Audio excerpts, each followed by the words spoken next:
আমাদের দেশে বিবাহিত মেয়েদের নামের ক্ষেত্রে একটা কমন ভুল আছে, প্রচুর পরিমাণে দেখা যায়। সেটা হলো মেয়েরা নামের সঙ্গে স্বামীর নাম যুক্ত করেন।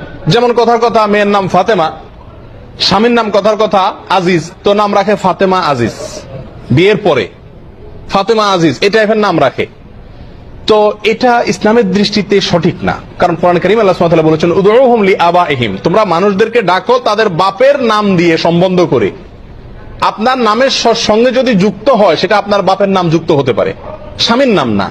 কথার কথা আপনার বাপের নাম যদি থাকে আব্দুস সাত্তার, তাহলে আপনি বলেন ফাতেমা আব্দুস সাত্তার। কথা বুঝে আসছে? আপনি ফাতেমা, স্বামীর নাম যদি রোকন থাকে তাহলে ফাতেমা রোকন, এটা রাখা সঠিক না, এটা ইসলামের দৃষ্টিতে ভুল। বিধায় মহিলাদের, বিবাহিত মেয়েদের নামের সঙ্গে কি হবে না, স্বামীর নাম যুক্ত হবে না। এটা সুন্নাহর খেলাফ, কোরআনের নির্দেশের খেলাফ। শত শত হাজার হাজার মেয়েরা এটা করেন এবং এটাকে দোষণীয় মনে করেন না, কিন্তু এটা উচিত না। কারণ